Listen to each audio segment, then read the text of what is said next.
There is a record in the Vethki Military Archive, filing designation 7-09, classified for 11 years after the siege of Iridian Station, that contains approximately 47 hours of field observation logs submitted by a single officer. Most of those logs are standard tactical notation. Dry. Procedural. The kind of thing archivists skim and file without reading. But there are 6 entries, 6 out of hundreds, that have been flagged by every military psychologist who has reviewed them. Not because the officer was unstable. Not because the data was corrupted. Because of how the officer writes about the humans. You can feel it in the language. The way a trained, decorated Vethki field commander, a being whose species processes reality through electromagnetic fields, who measures chaos and lattice frequency, who has survived 40 engagements across 3 contested sectors, starts to sound like something has been broken open in them. The first entries are clinical. Almost dismissive. The last entry is 17 words long.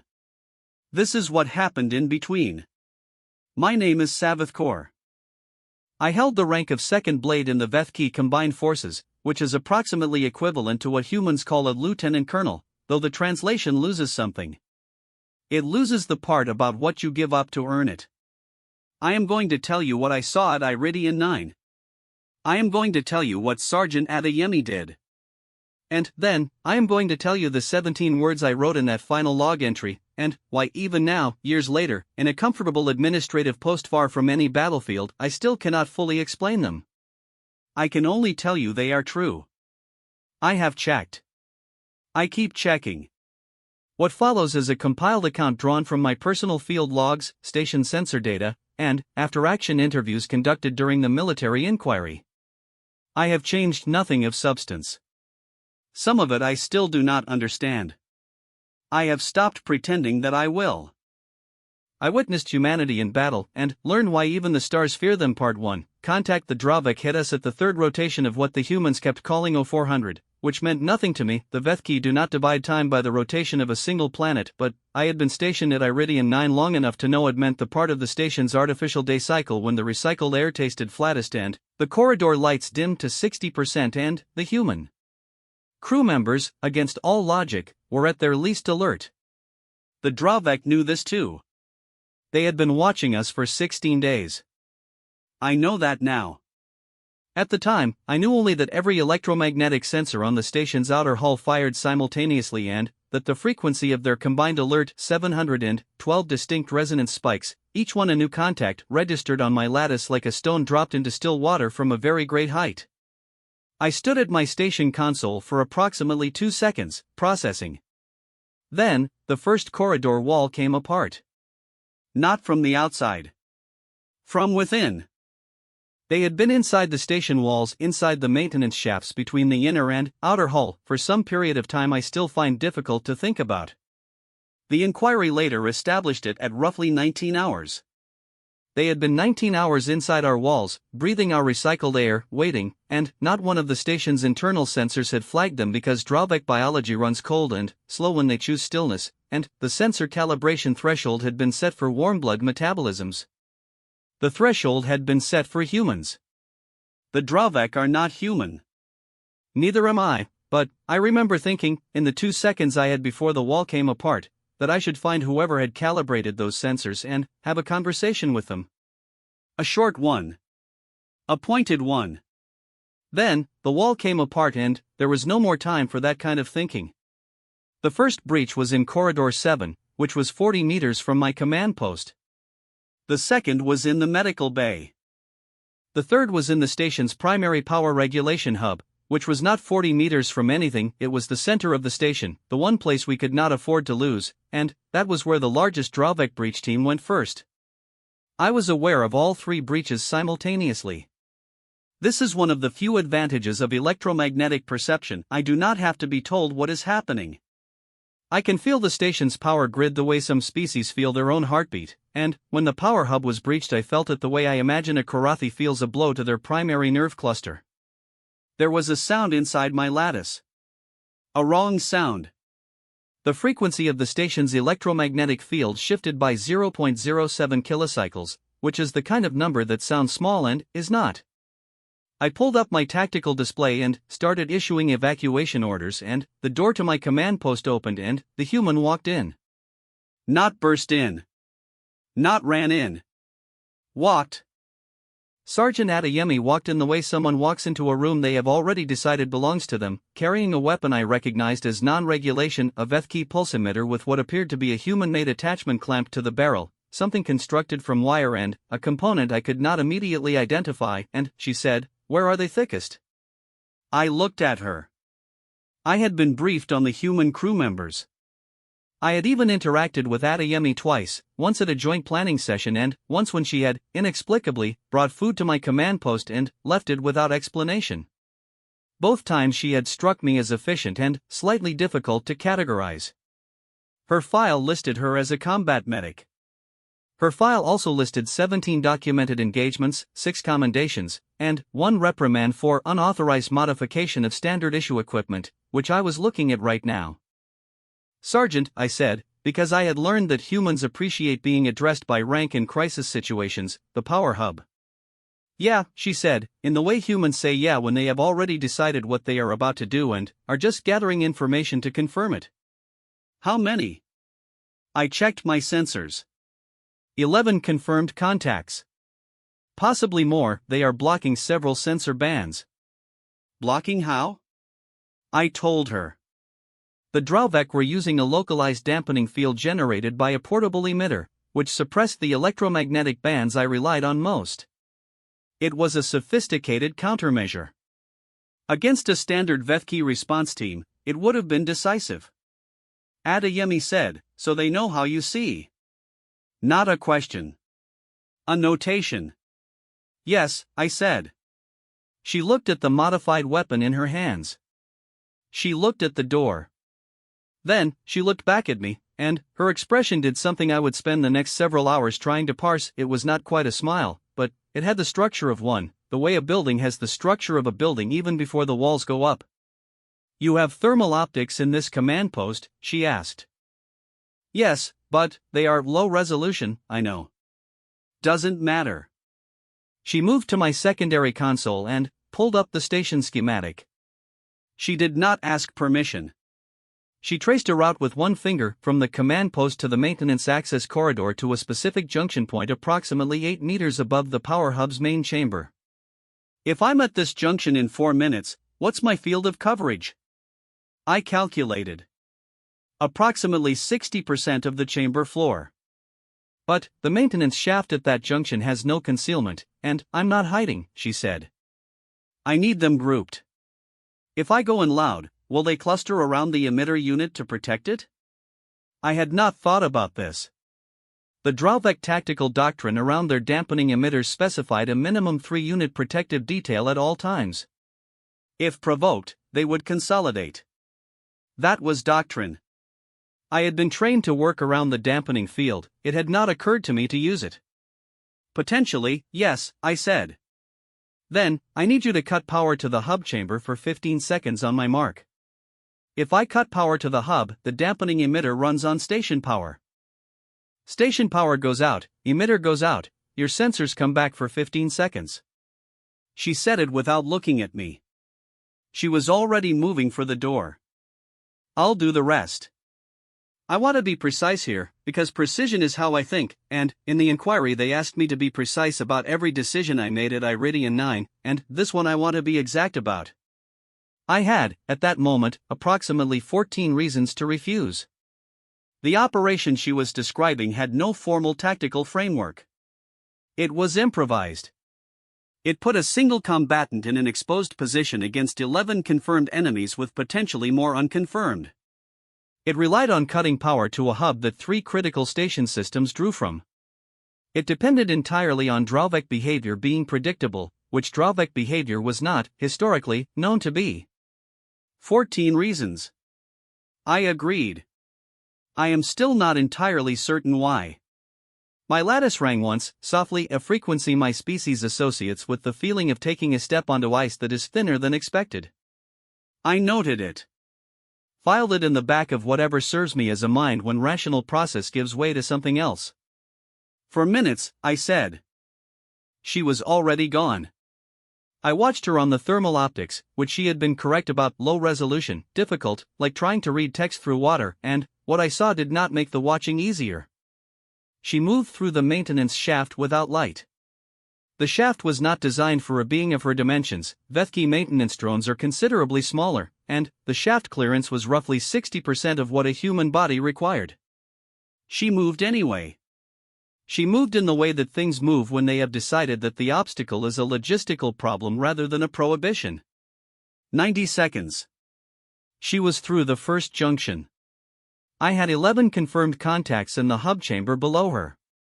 The Dravek unit had taken defensive positions. They were systematic, I will give them that. They had occupied 3 load-bearing columns and established a firing arc that covered the main access door, which was the only entrance a standard response team would use. They were not watching the ceiling. No rational combatant would come from the ceiling. The maintenance junction above the chamber was a bottleneck. One combatant, exposed, no cover. Coming from there would require the attacker to rely entirely on speed and surprise to neutralize 11 armed targets before the targets could concentrate fire. It was, by any assessment I was capable of, not survivable. I was 3 seconds from flagging this to Adeyemi when I noticed something on the thermal display that changed the shape of the situation. She had stopped moving. Not frozen, stopped. Controlled. She was at the junction, and she was still, in the way that very few things are still, the way my species is still when we are listening to frequencies no one else can hear. She was looking down through the grating at the 11 Dravek soldiers below her. And she was waiting. I checked the hub's power routing. I checked my mark timer. I checked the sensor bands the dampening field was suppressing. Adeyemi's voice came through the communication channel, very quiet, Sabbath. Not second blade. Not sir. My name, without rank, without ceremony, the way you say someone's name when you need them to know you mean them specifically, not their title. I'm here, I said. 3 Dravek near the emitter. They're standing close. Are they always that close to it? I checked the sensor readings I still had. She was right, the 3-unit protective detail was tighter than doctrine specified. They may be cold. The station's thermal regulation is, they're cold, she said. It sounded like something had just clicked into a different configuration for her. Okay. I need 30 seconds, not 15. 30 seconds will put 3 secondary systems into emergency. Can you restore them? Yes. It will take approximately 4 minutes. I'll be done in 30 seconds. There was a pause. Not hesitation on her part. I do not think I ever heard Adeyemi hesitate. It was a pause that felt like a courtesy. She was giving me a moment to disagree, not because she expected me to change her plan, but because she was, in some sense I found difficult to categorize, asking. On your mark, I said. Thank you. She was the first being in my 16 months at Iridian 9 to thank me for anything. I noted this. Then, I put it aside, because there was a battle happening and the notation was strange and I did not have space for strange notations. Mark, she said. I cut the power. What happened in the next 30 seconds I reconstructed partly from the thermal optics, partly from the sensor data that came back online when the dampening field dropped, and partly from the Dravek after-action data recovered during the inquiry. I want to be accurate. I want to be accurate because the inquiry asked me to be, and because I find that the exercise of accuracy, the specific, deliberate act of making what I witnessed into precise language, is the only way I can hold it in my mind without the lattice ringing. Second 0, power cut. Dampening field dropped. My sensors came back in full across all bands. Second 1, Adeyemi dropped through the junction grating. She did not lower herself. Did not ease down.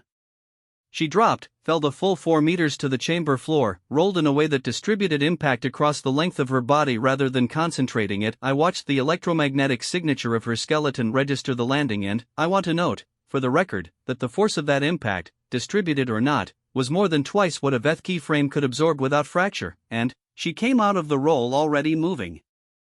Seconds 2 through 9, she was already engaging. I will not try to describe the speed. My species can perceive electromagnetic events at timescales most organic beings cannot process, and I was watching Adeyemi operate at the edge of what even I could track sequentially. What I can describe is the result. By second 9, the 3 drawback nearest the dampening emitter were on the floor, the emitter was destroyed, and Adeyemi had moved to the shelter of the first load-bearing column. The remaining 8 drawback were not clustered. The loss of the emitter and the 3 protective detail members happened fast enough that the response was disorganized, and disorganized drawback in an enclosed space is a different tactical situation entirely than organized drawback in an enclosed space. Their doctrine assumes the emitter will hold. When it does not hold, there is a window. Adeyemi lived in that window.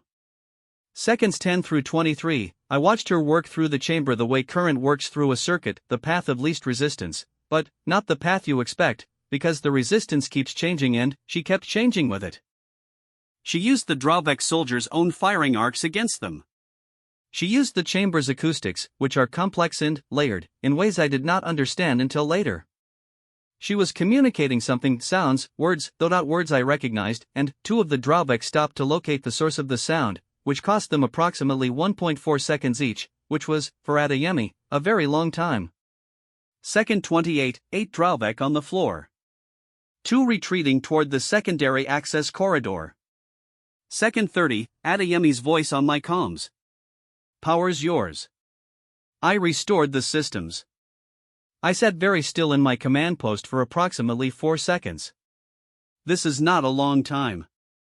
It is, however, longer than I have ever sat motionless in a combat situation since my first engagement at the age of 19, which was the engagement where I learned that stillness during battle is not calm but its opposite. It is the mind encountering something it does not have the category for, reaching for the file and finding only empty space where the file should be.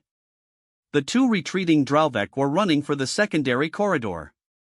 I had 3 Vethki security personnel positioned to intercept. The outer hull breaches were being contained. The human crew at Corridor 7 had, it appeared, handled their situation without my intervention, and the medical bay was secure, status transmitted by a human corporal named Nowak whose message consisted of the single word, clear. Everything was, functionally, proceeding. I was aware of this. I was tracking it. Some part of my operational processing was doing its job correctly. The rest of my processing was replaying second 1. The drop. The roll. The landing that should have broken something and did not.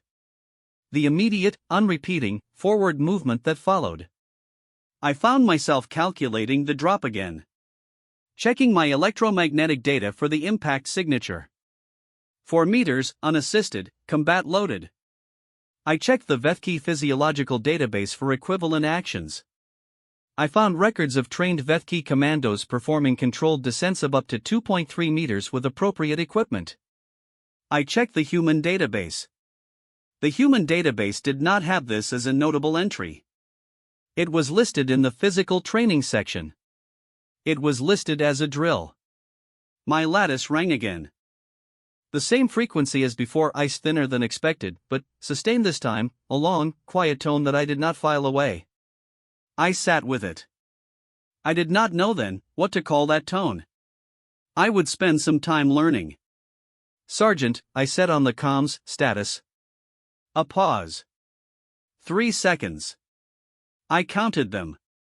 Picking something out of my arm, she said. Give me a minute. I gave her a minute. I spent it running diagnostics on systems that did not need diagnosing. She came back to the command post 20 minutes later.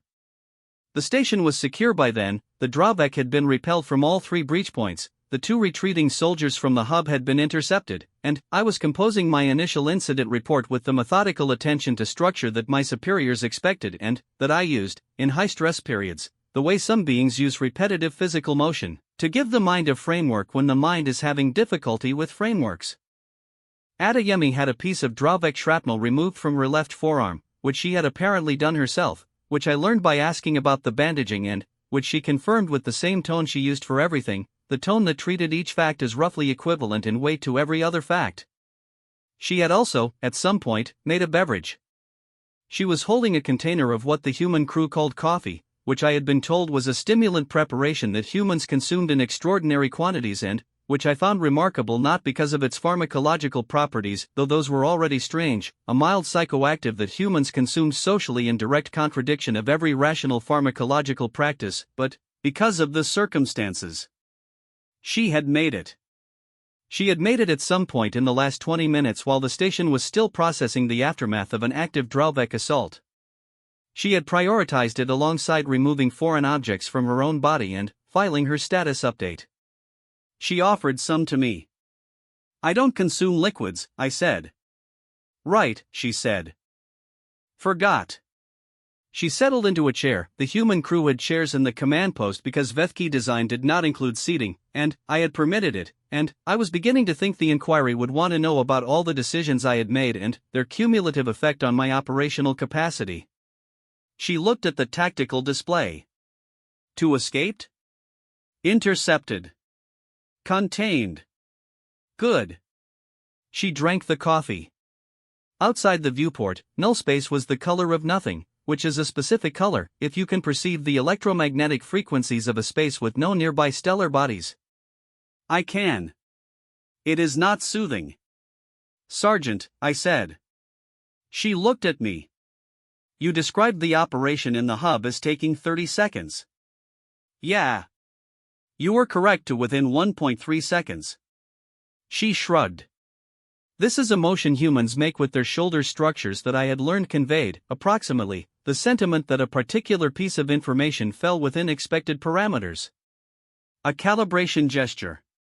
Yes, this is within the range of things I anticipated." I looked at the display. I was experiencing the strong pull toward clinical notation that comes over me when I am processing something I cannot yet categorize. I resisted it. "Barely." "How did you know?" I asked. Not the tactical question. The other question. She looked at me for a moment.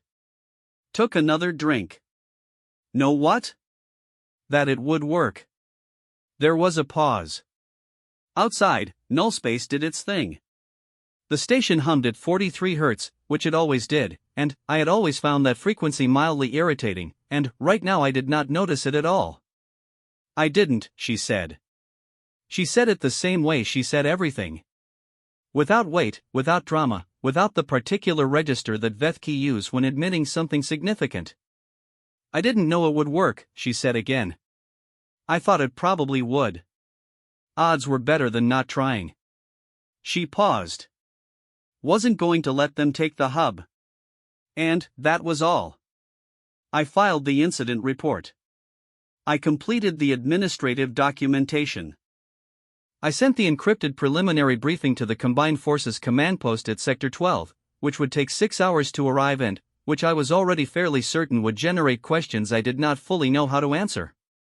But, before any of that, sitting at my console in the command post that still smelled faintly of the coffee Adeyemi had brewed in the aftermath of a firefight, I opened a new log entry in my personal file. The one I kept separate from the official record. The one I had kept for 11 years across 40 engagements without ever writing anything in it that was not cold technical observation. I wrote, Homo sapiens. Sergeant, combat designation. Adeyemi.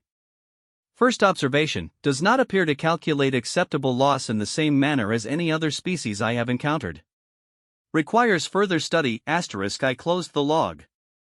I did not know then that I was going to have ample opportunity to study. The Dralvek came back in force 6 hours later. They always came back. I witnessed humanity in battle and learned why even the stars fear them. Part 2, Friction. The Dralvek sent a negotiator first. This was, I should note, entirely in keeping with their doctrine.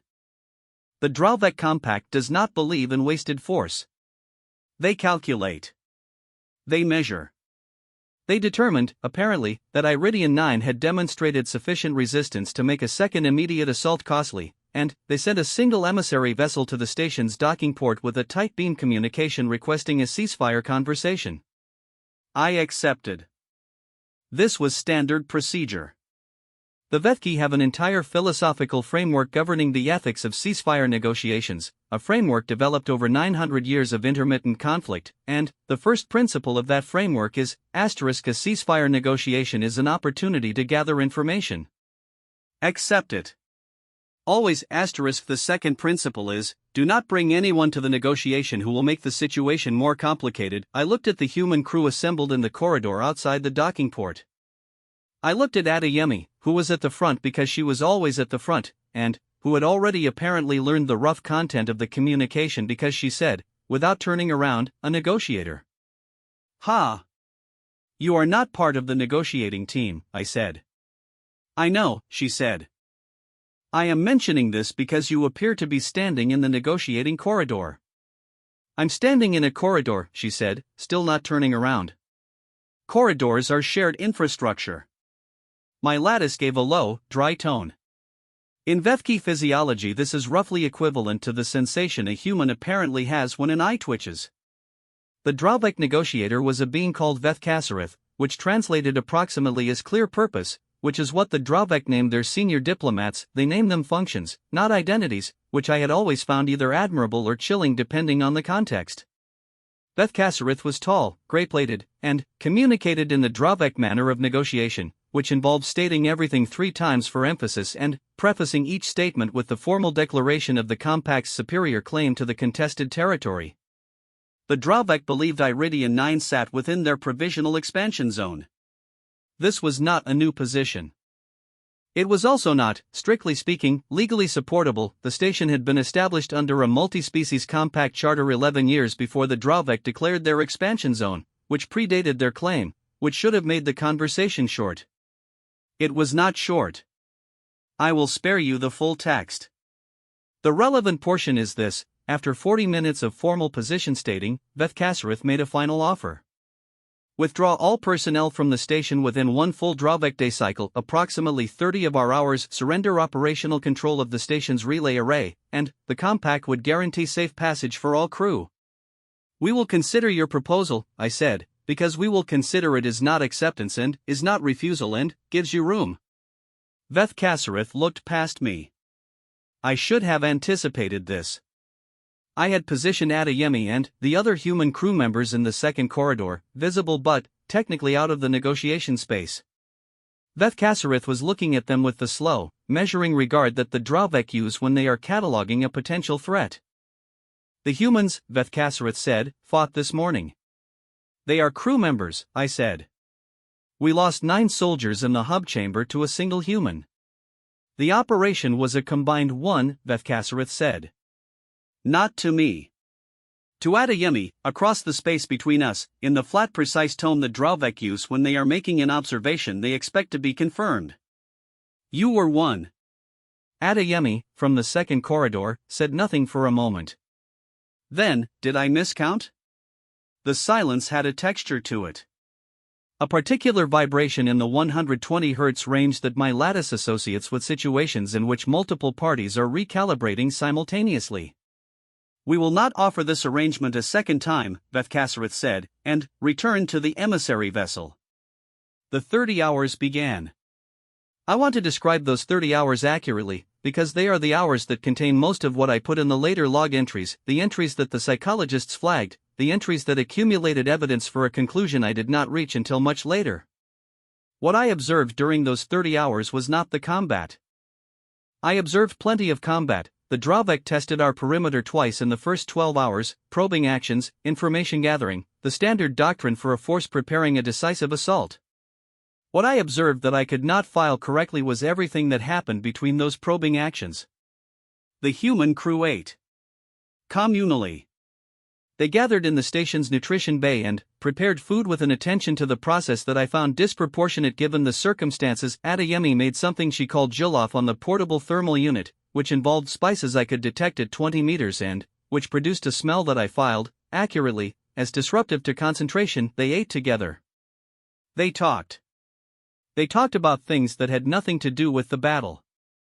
I was in the nutrition bay once during this period, checking on crew status, and I stood at the edge of the gathering and listened to a conversation that covered a dispute about a sporting event that had occurred on a colony 6 months ago, a disagreement about the optimal method for repairing the secondary comm array, which was a legitimate tactical topic but was being discussed with the same tone as the sporting event, which was not, and a story told by Corporal Nowak about something that had happened to him on a water-covered planet whose name I did not catch, which apparently involved a large aquatic animal and ended with Nowak getting thrown into a river, which all the other humans found very funny. Nowak also found it funny. He had, by his own account, nearly drowned. I stood at the edge of the nutrition bay and watched Nowak demonstrate, with his hands, the exact arc of the throw that had nearly killed him, and the humans laughed, and Adeyemi laughed, and something in the 400 Hz range activated in my lattice that was not a distress tone and was not a calm tone and was a frequency I had not experienced before in a crisis situation. I left the nutrition bay. I went back to the command post. I ran diagnostics on my own lattice to verify the anomalous frequency was not a malfunction. It was not a malfunction. 12 hours in, Adeyemi came to the command post alone. She did not bring coffee this time. She came in, looked at the tactical display, and said, "They'll breach from 4 points this time." I had been running the same projection. 3 is more consistent with their pattern.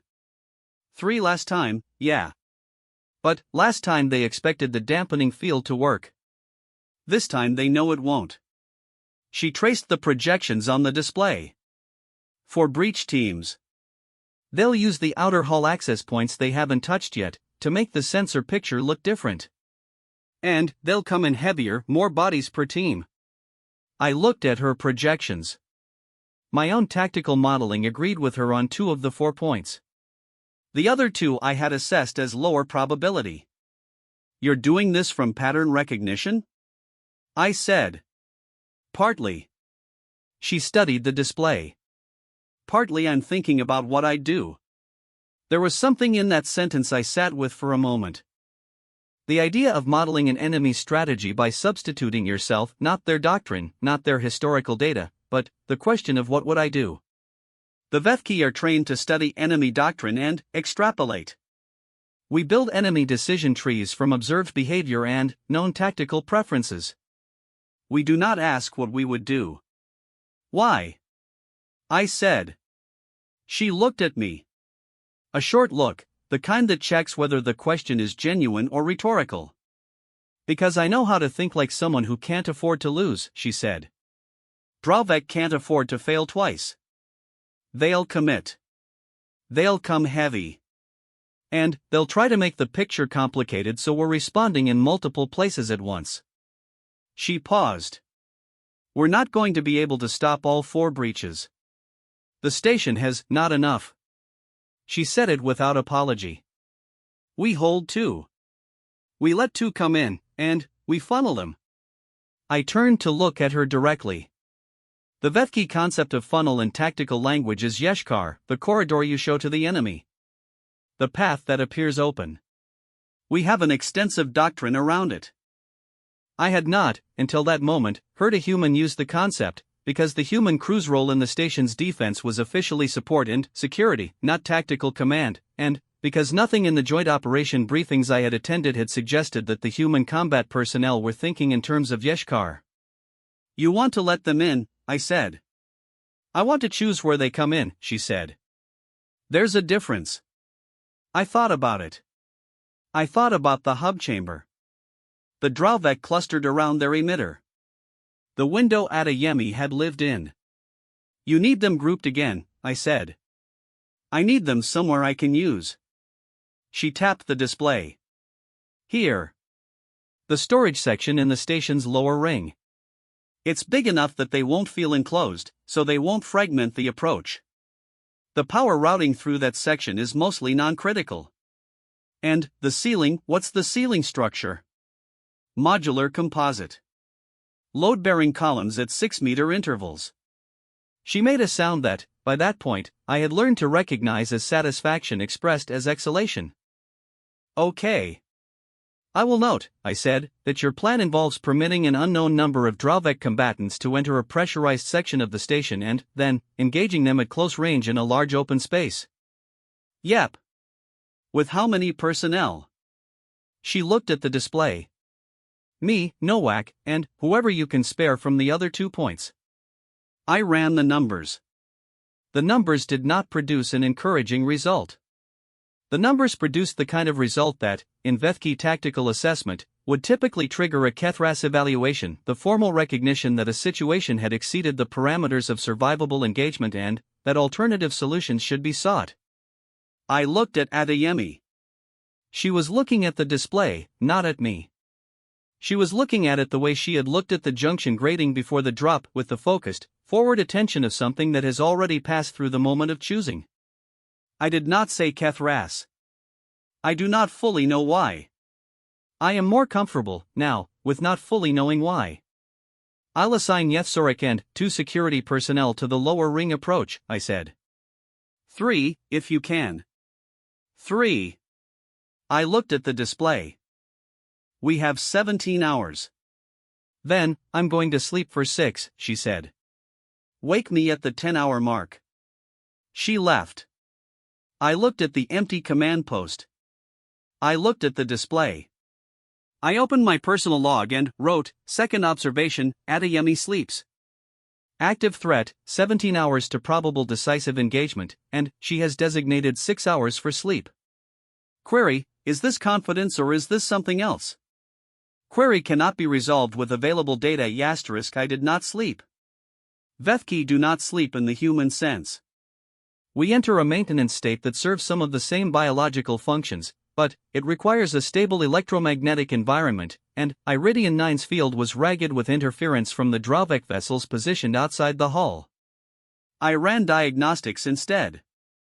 14 hours in, with 3 hours remaining before my projected window for the Dravek assault, Adeyemi came back to the command post. She did not look different than she had before sleeping. She looked the same. The shrapnel wound on her forearm was visible above the edge of her bandaging when she reached for the display, a clean line of damaged tissue, and I noticed that she did not favor it. Did not adjust her movement to account for it. Used the arm with the same mechanics she always did. I had treated wounds in 17 of my 40 engagements. I had observed injured soldiers from many species, including, in 2 cases, other humans. Every species favors injury. The modification is usually involuntary. The tissue reports pain, the body routes movement around the site of pain because pain is information and information, in a functional organism, changes behavior. Adeyemi's forearm reported pain. I could read the elevated inflammatory biomarkers in her electromagnetic signature, the slightly elevated core temperature consistent with tissue response. She was receiving that information. She was not changing her behavior. Not because she was suppressing it. Not because she was making a visible effort to perform normalcy. She simply was not behaving as though the wound was a relevant input for movement decisions. I noted this. I filed it. I opened a subfile titled, *Pain as Data, Processing Differences Between Homo sapiens and Known Species. Cross-reference, Persistence Doctrine, Human. Cross-reference, Combat Endurance Records, *I had been at Iridian 9 16 months. I had filed, in that time, approximately 40 subfiles in my personal log. In the previous 11 years of my career, I had filed 3. They're going to try to talk to you again before they come, Adeyemi said at the display. Probably, I said. A final offer is common doctrine. What are you going to say? I had thought about this. The official answer was the Vethki Combined Forces position. Iridian 9 was lawfully occupied and we would not cede control under duress, and the Dravek were welcome to bring the question of territorial jurisdiction to the Compact Council arbitration body, which would take approximately 4 years and require the Dravek to cease hostile action in the interim. The Dravek would not accept this. I was going to say it anyway. The formal position, I said. Adeyemi nodded. And, they'll come anyway. Yes. Okay. She looked at the display. Then, she looked at me with the evaluating look she had used before. Can I ask you something? Yes. How long have you been out here? At Iridian 9. 16 months. Before that? I listed the postings. 4 years at the Sector 3 Forward Command. 2 years at the Kelvasic Garrison. The engagement at Thurith Ridge, which was not a posting but an event that had taken 14 months. The early years at the Combined Forces Academy. Adeyemi listened to this with her arms folded, coffee forgotten on the console behind her. When I finished, she was quiet for a moment. "You've been doing this a long time," she said. 22 years. How many of those years were you posted somewhere without active conflict? I calculated. 4. Approximately. She nodded again. The coffee behind her had gone cold. I could read the thermal shift. She had not looked at it.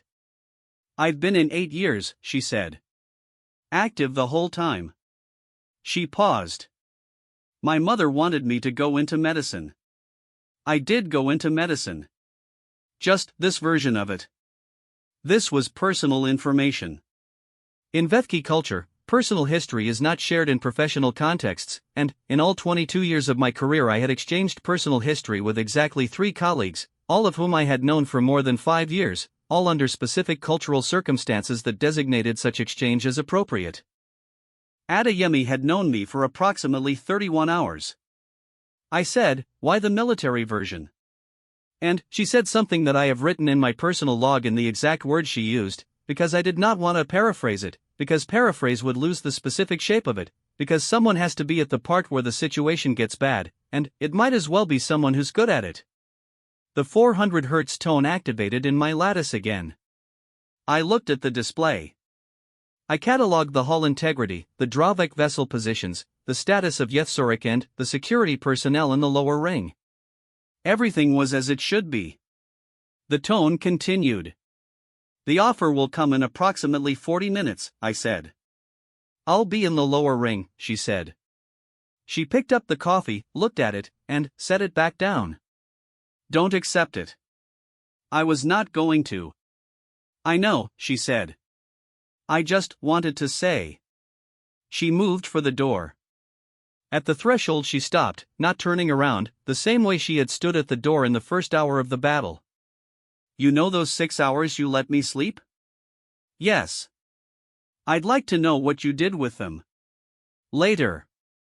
When this is done." "I ran diagnostics," I said. She made a sound that was not quite a laugh. "Left." I sat with the diagnostics comment for approximately 4 seconds. Then, I added to my log, third observation, the human asks what I did with my time as though my time has content worth asking about. Cross-reference, no precedent in 22 years. Filing under, anomalous social behavior. Filing also under, the other thing. Do not have a name for the other thing yet, asterisk the Dravek tight beam came in 38 minutes later, exactly when Adeyemi had predicted it would. I said the formal position.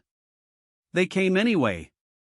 I witnessed humanity in battle and learned why even the stars fear them. Part 3, the 17 words they came in 4 points, exactly as Adeyemi said they would.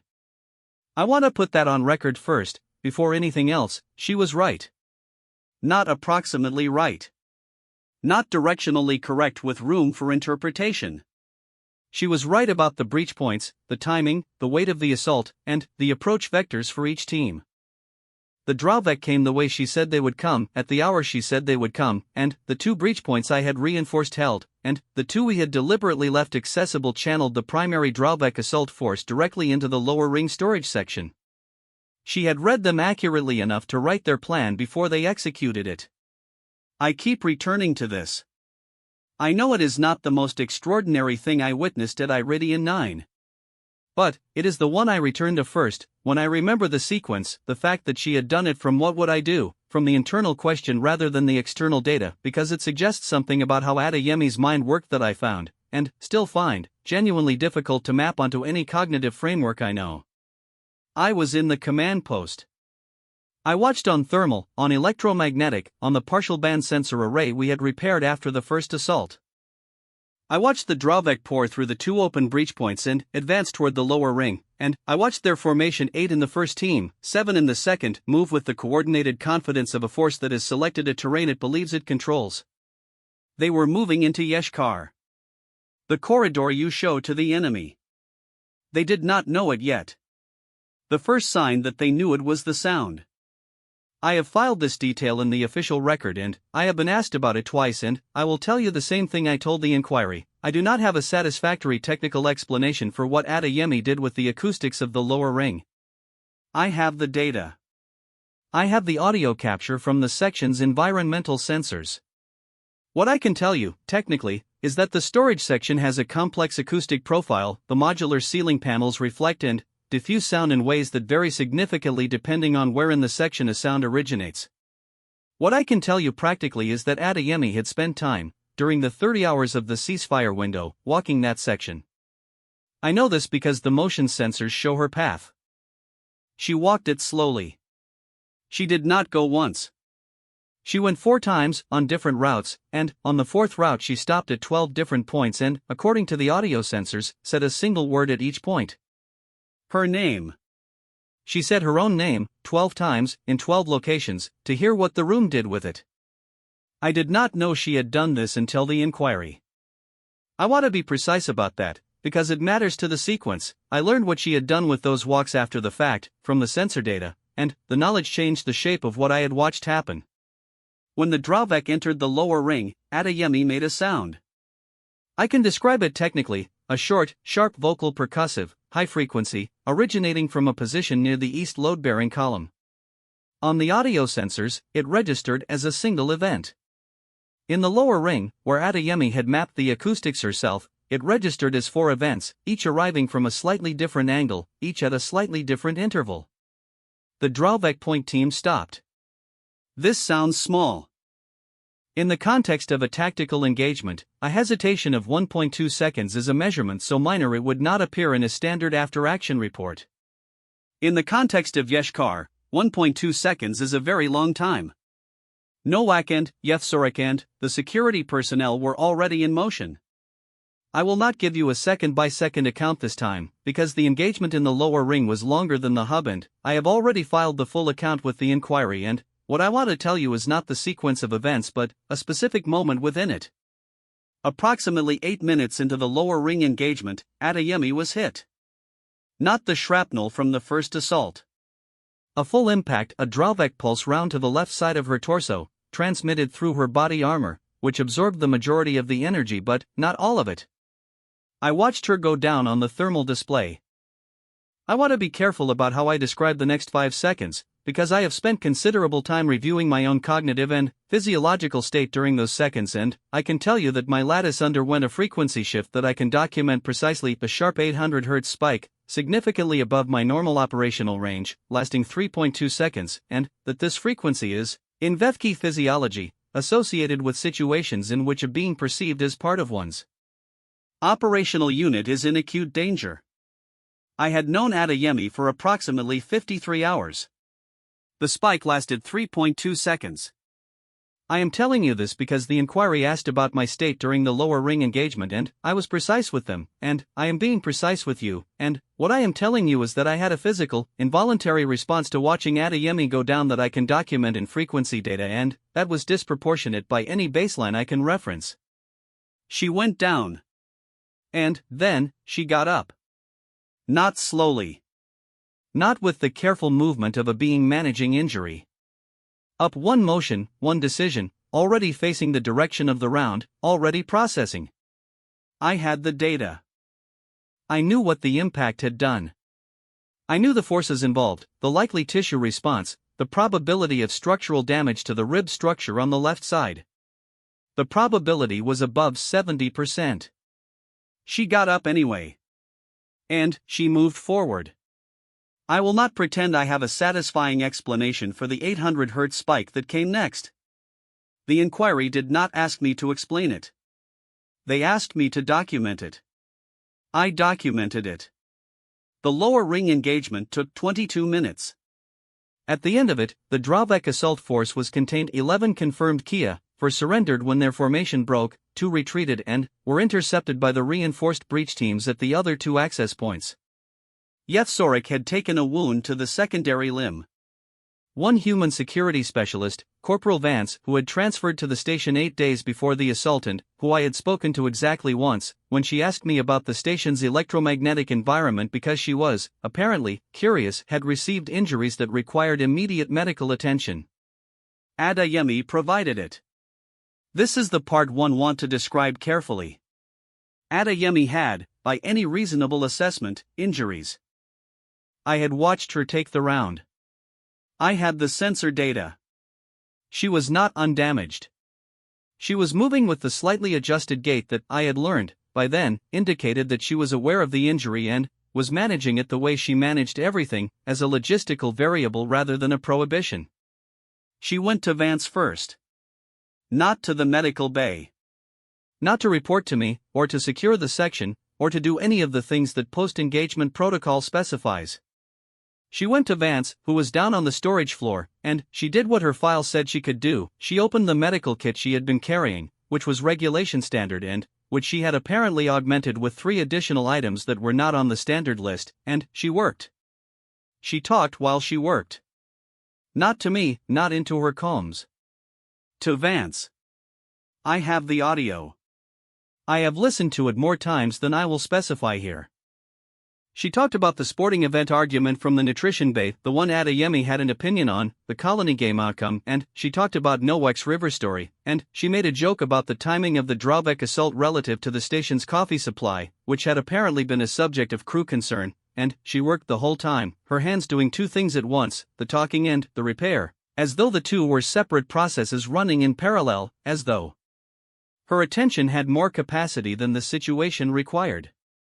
Vance said, at one point, "Am I going to be okay?"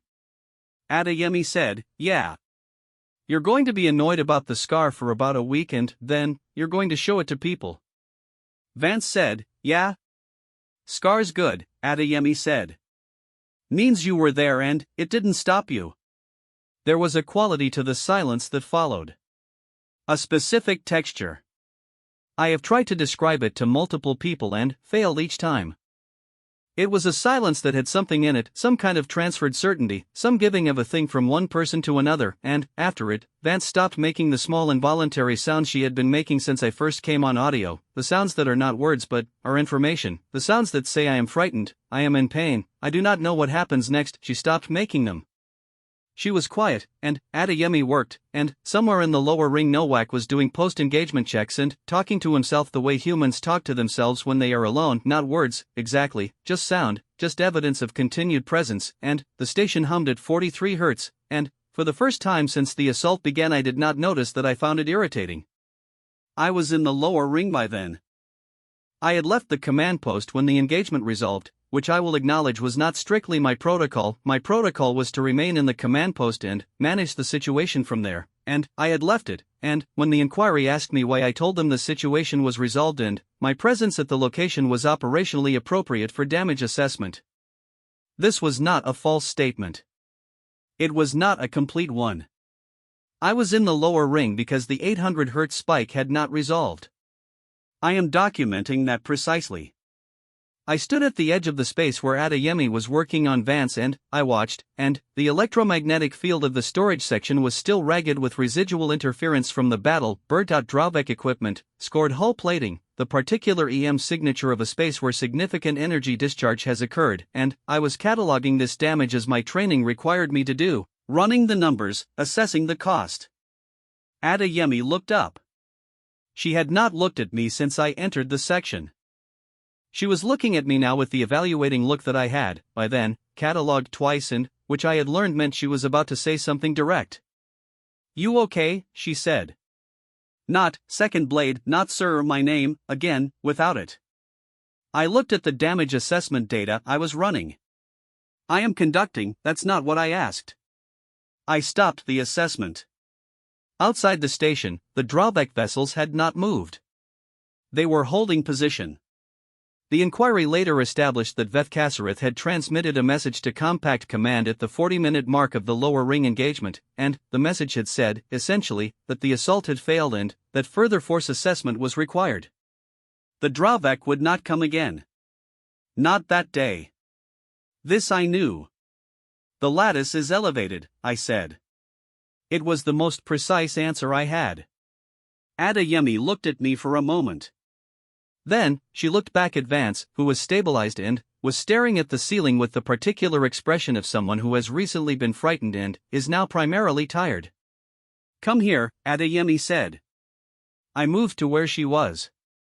She held up her left arm, the one with the shrapnel wound from the first engagement, still bandaged, and, now, below the bandage, the rounded impact bruise from the round she had taken in the second. She did this without ceremony, without drama, the way you present evidence when you want someone to simply look at it. I'm also elevated, she said. It passes. There is a word in Vethky's Sabal that describes the specific act of sharing damage as a form of reassurance.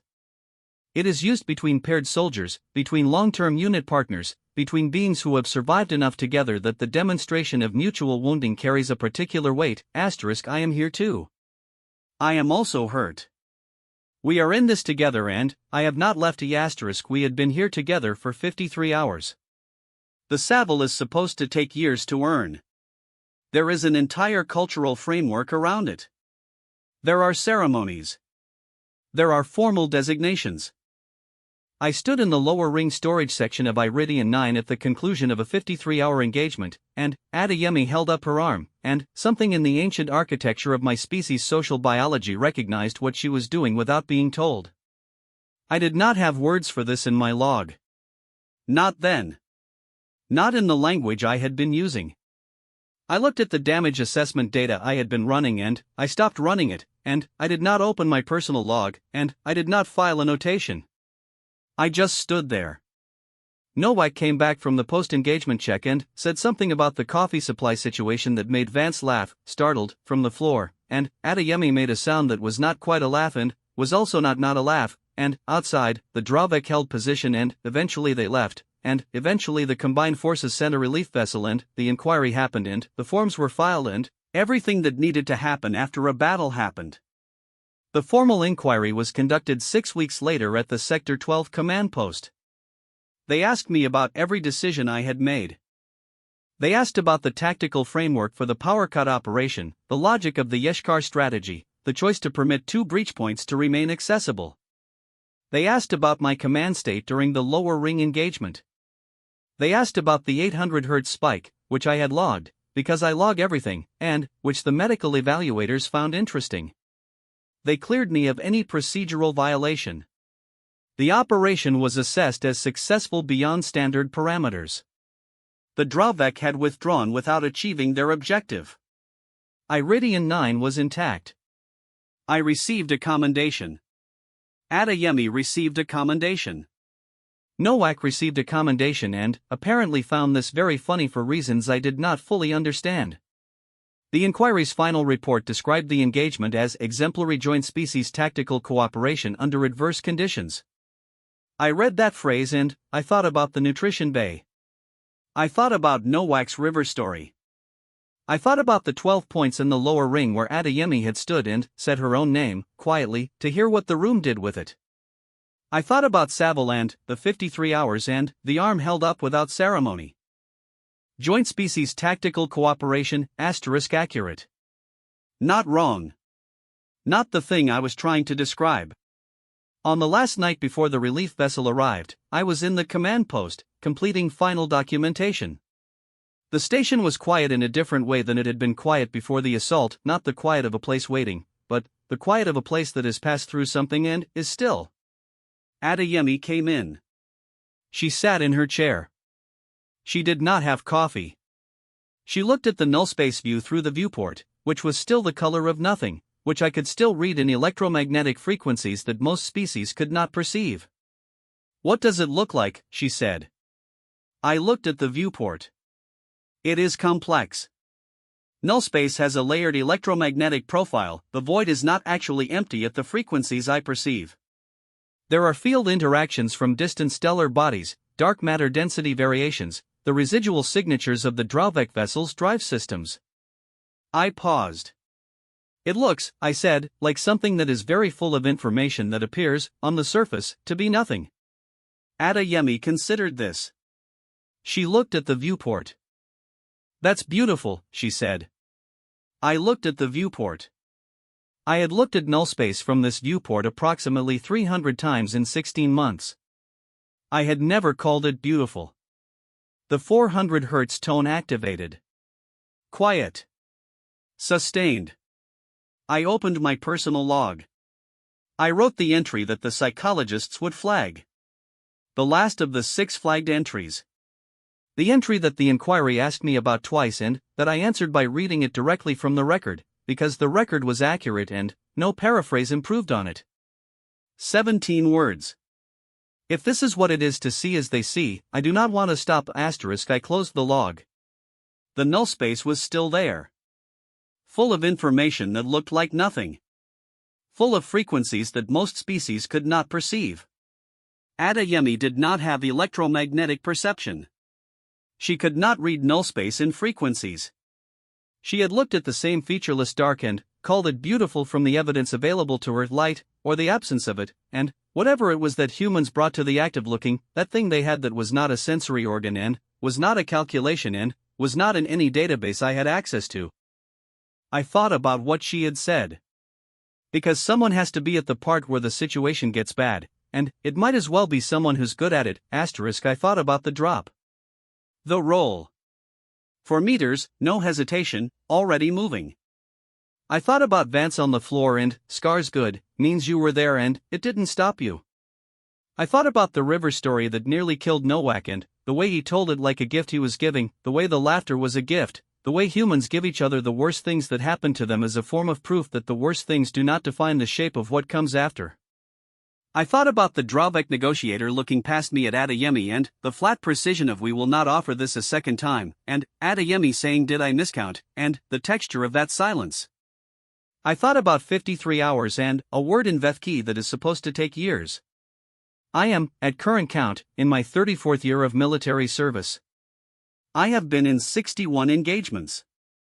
I have filed 37 personal log entries in the years since Iridian 9, and, of those 37, 11 contain the phrase "as Adeyemi said," and 3 contain the phrase "what would Adeyemi do," and 1 filed 2 years after Iridian 9, during an engagement I will not describe here except to say that the situation had become bad and I was the one at the part where the situation gets bad. 1 entry begins, "Someone has to be here, I have been asked, since the inquiry end." The flagged entries became somewhat less classified and somewhat more discussed. What I think makes humans different.